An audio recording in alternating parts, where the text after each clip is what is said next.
Well, hello everyone. It's June 23rd at about 1 p.m. Where we're recording this interview with the candidate, one of two candidates for the select board of Hopkinton, Massachusetts, Amy Ritterbusch.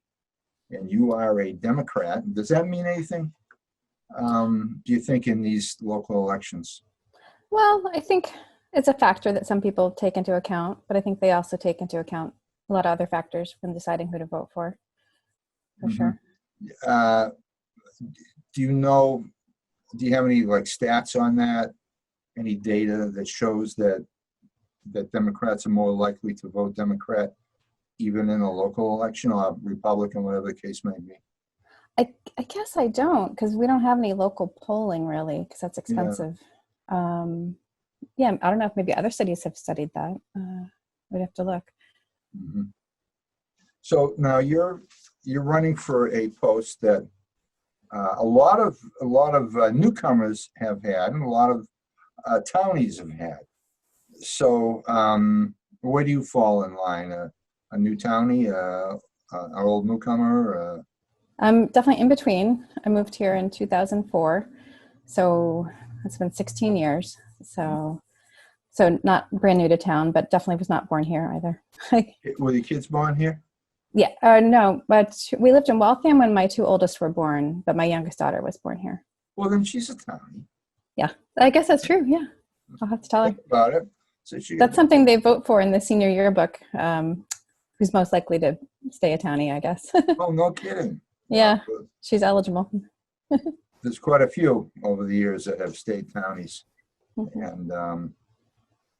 And so you have three children. Uh, how old's the oldest? He is a sophomore in college, so he's 20, which is hard for me to My believe. goodness. So he was adopted, apparently, That's because, kind of you. because you couldn't be his mother being as young as you are. And speaking of mother, when you were in the Moms Club, I got a hold of you to ask you if you had met the accused murderer Right. of his wife and baby, Neil Entwistle, That because was we probably the assume. first time we spoke, I think. Yeah. And so, had you visited them? I don't recall. No, I hadn't. No. Is that something you did back then? You have a new family in town. You knock on their door or give them a call or something.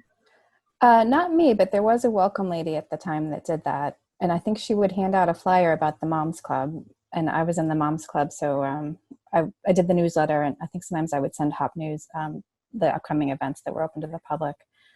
And that's how I got to know your website and everything. I'm trying to think. Was her name Jackson? I think so. I think Yeah, and Pam, she I think. actually did testify at trial. Wow. Yeah, Yeah, because she went to every new house, I guess. Yeah. right. Yeah, so she was there. I'm not certain what the testimony was. I don't think she learned, a heck of a lot. Now, you've been on a lot of different things in town, and we can get EHOP right out of there. Oh, sure. Because I've been turning down a few people that have, bumped you up with EHOP, and I know it's a wonderful thing. You do a great job, but we kind of have cross purposes there. So I just, I don't see the sense of advertising EHOP. But we can Sure. talk about that right now because that's a big part of what you do, isn't it? It is. It's probably my longest volunteer role that I've had, and one of my favorites too.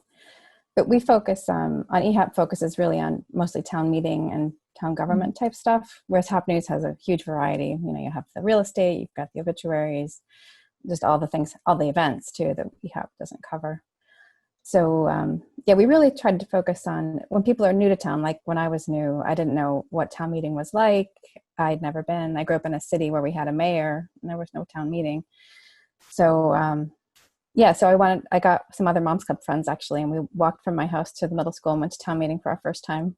Left the kids home and got to know it. And then I would keep meeting new people, and they had never been in a town with town meeting. And I thought it would be good to explain it a little more, make them comfortable that they could go to and learn about. So is that like, do you have more people involved in that now that you Oh don't yeah, have to, sit there 5 hours a day, getting everything up to date? yeah, So no, You have had other town, right now is it the planning board Planning board's my biggest, most and the time-consuming historical role. commission? Yeah, historic district. Yeah. What else? Anything else? Growth study committee. That Hmm. one's been pretty stagnant right now because of the COVID, but Well, yeah. and then design review board. That's a fun one too. Hmm. Oh yeah. Well, what happens if you get elected to the select board? Uh, what happens to those other things? The planning board, you can't hold both, can you? I don't know if I technically can, but it would be difficult. It would be a challenge time-wise because they're both No, time-consuming. I'm actually talking, how would you say, statute-wise? Right. I'm not sure if statute-wise you could do both, but I would plan to resign from the planning board if elected to select board. Oh. But I would like to stay on historic district and design review and growth study. But right now I'm the appointed. There's have to be 2 planning board members on the growth study committee. So if I'm no longer on the planning board, I can't fill that spot. So they would. So I don't know if I'd be able to stay on that one or not. I Why could become the select board. though?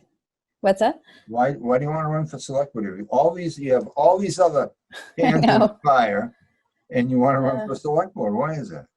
Well, I think I would do a good job. I think I have a lot of years of watching the town government, and let's see. And the other thing, I guess, I feel like I could really improve their communication. I think they've had some miscommunications in recent years with the public, and I think sometimes a fresh set of eyes can see sometimes the disconnect more between the public and the board. And what can we do to better get that information out before people get angry or upset about something, so they know when they can come and speak and when decisions are being made. I've tried to do that really well with the planning board.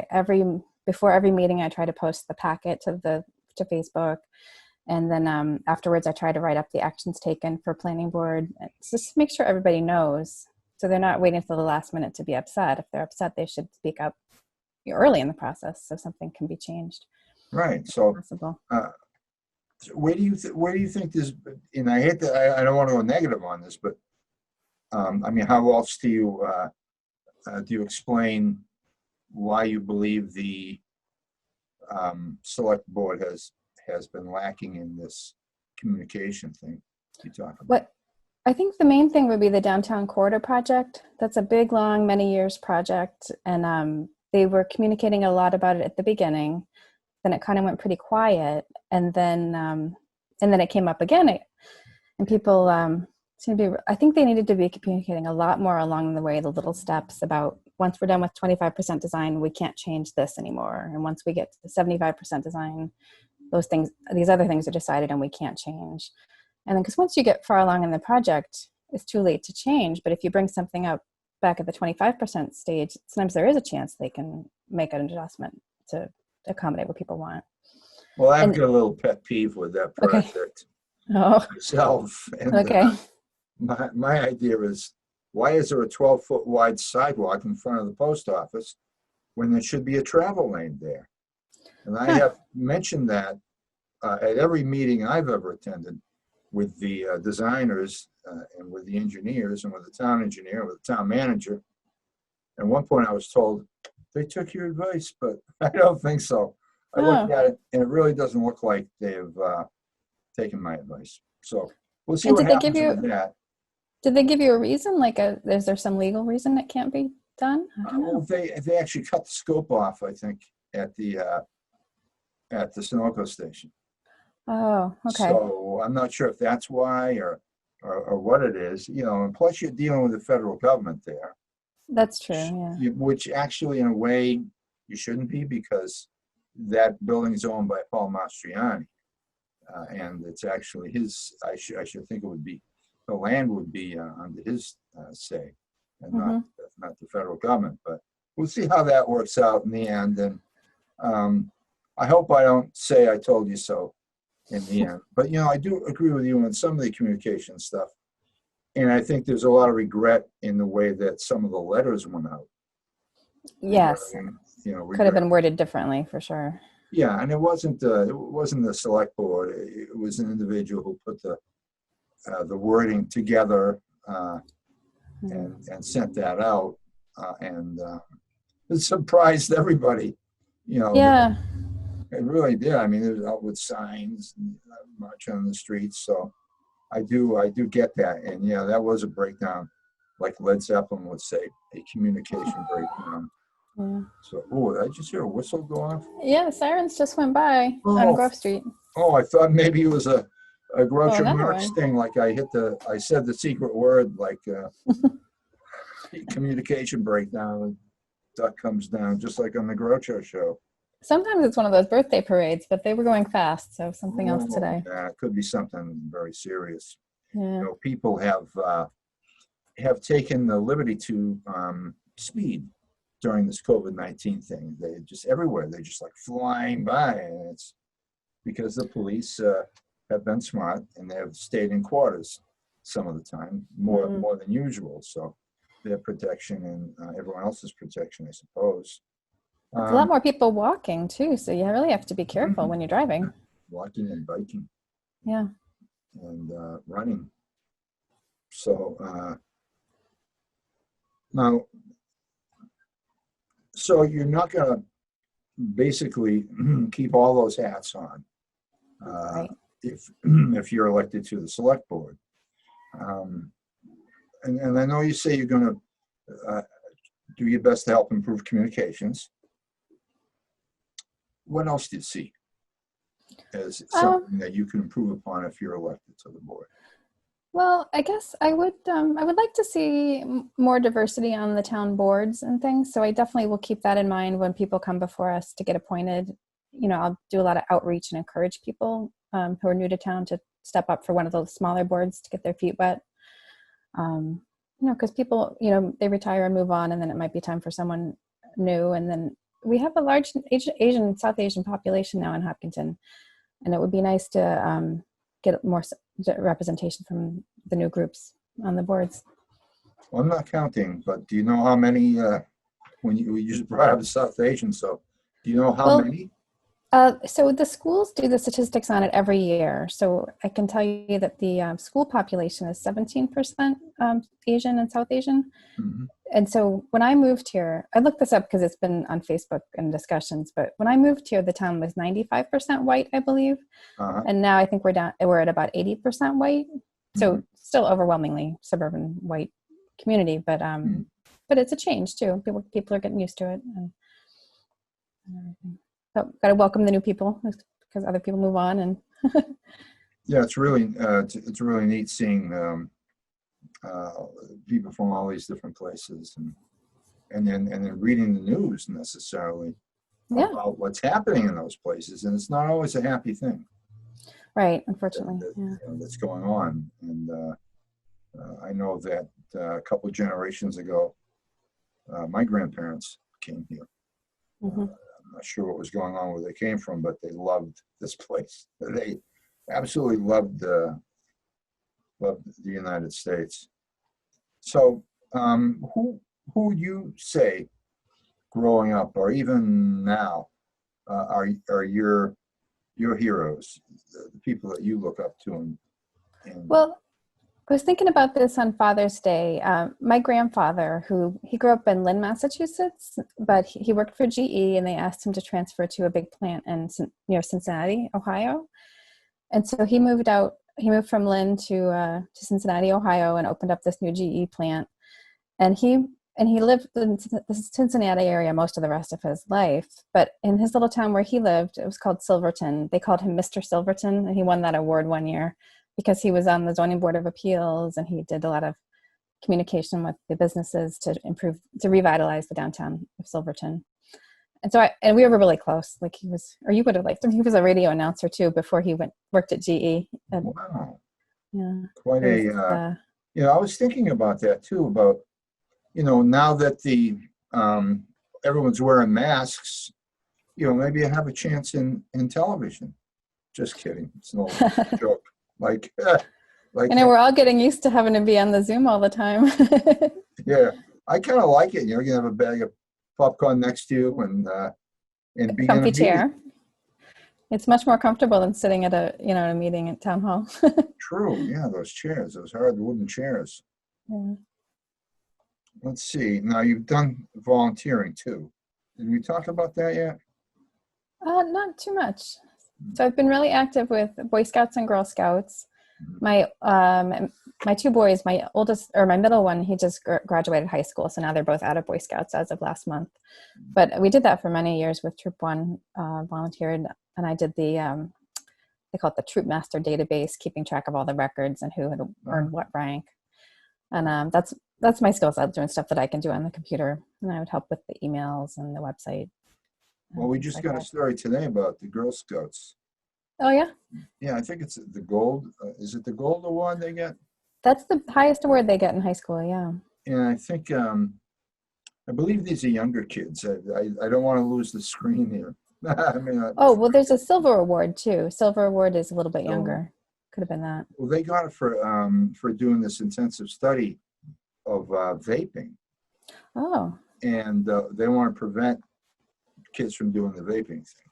And so Yeah. that's that was part of their project, was to find out percentages, who's tried it, how does it affect people, and have people died from it?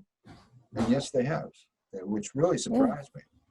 I didn't know they were dying from it. So, And kids just think they're invincible sometimes. That this one little thing's not going to hurt them, but they, right, yeah, yeah. But that sounds like a really good project. Yeah, they did that. So it's on HopNews. Yeah. When we get off, you can read it. I would read it to you now, except I don't know where it is on my screen. I'll lose everybody. So going forward, I think a lot of the projects and decisions that come before the select board.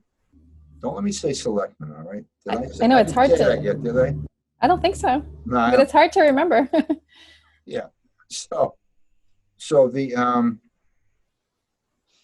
going forward as a member of the select board, should you get elected, what's your first step going to be? Are you going to propose anything, or are you going to learn the ropes for a while?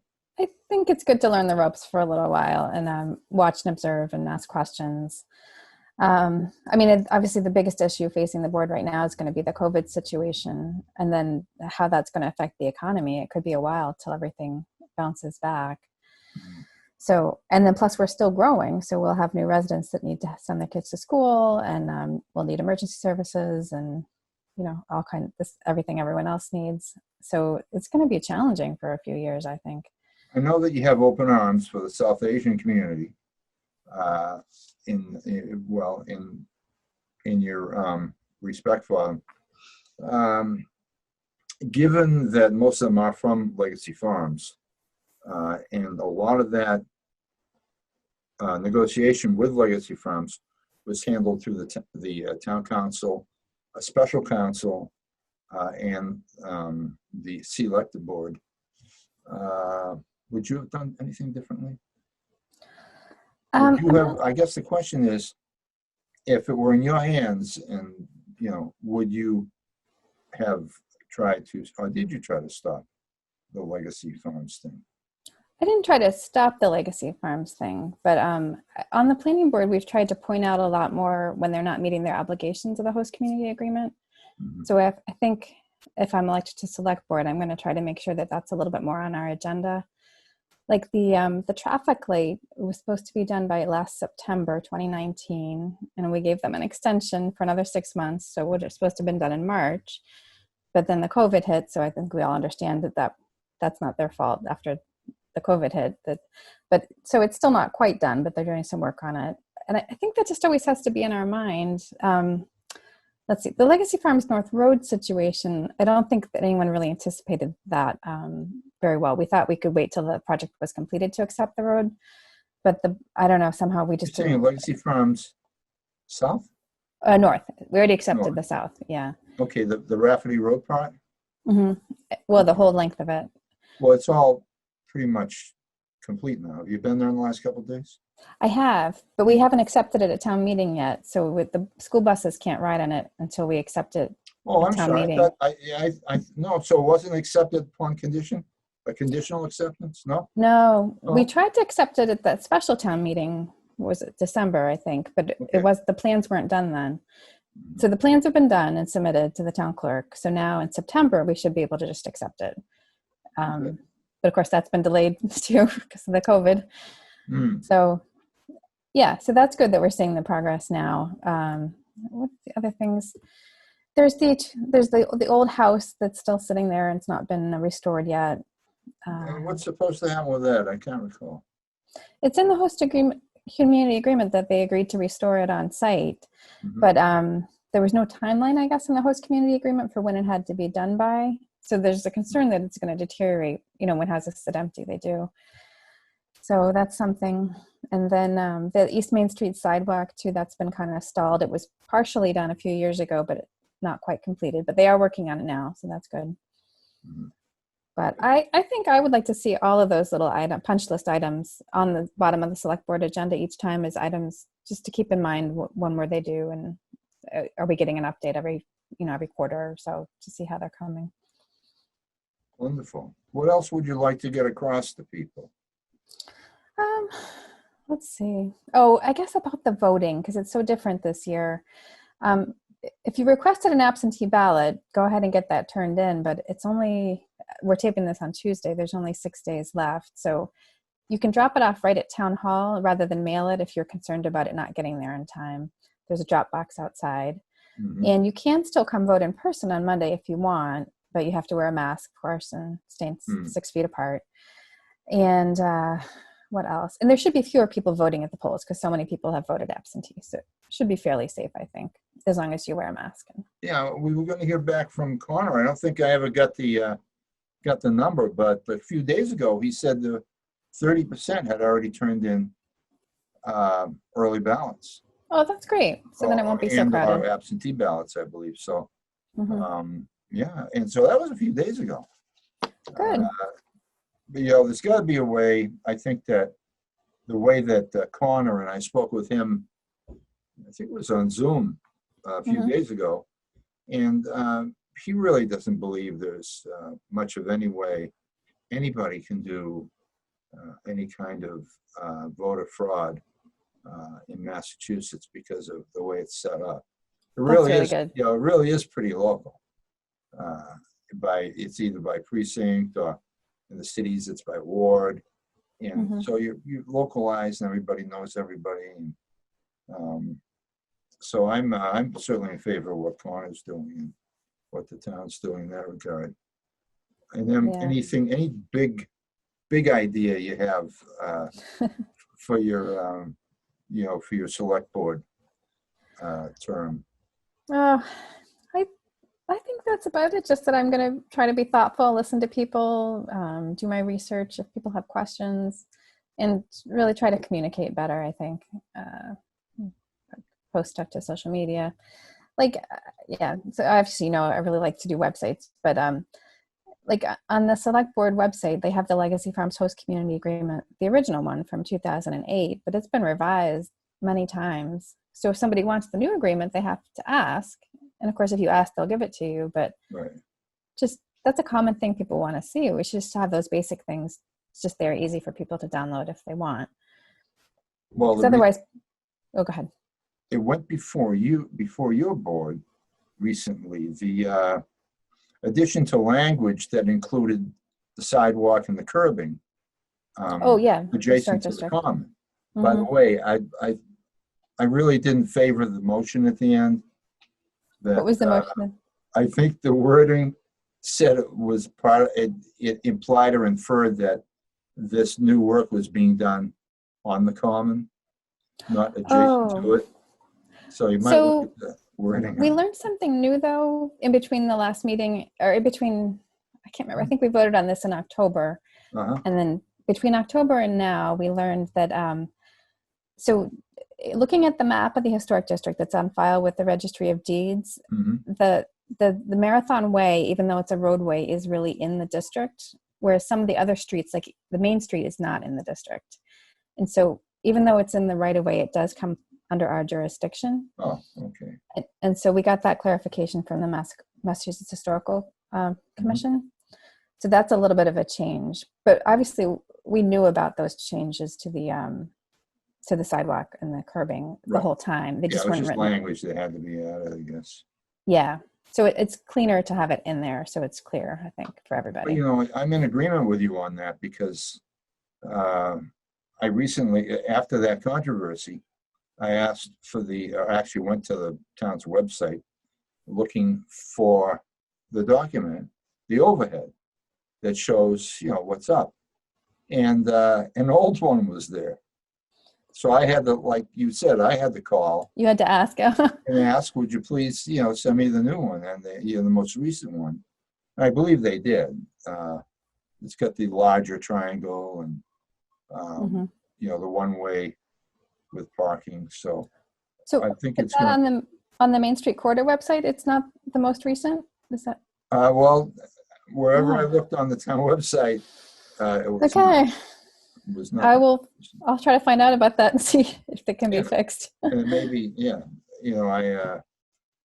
I don't think I got the last copy of it, but I want to thank you for hanging out with me these last 27 minutes. Yeah, thanks for And having we me. have been recording the whole time, which is an amazing thing on my part to be able to push that button and make it Mhm. record. And we'll see you before the election Yeah, sounds good. and Thanks very after. much. All right. Yeah. Good, good day. Thanks. Bye-bye. See ya.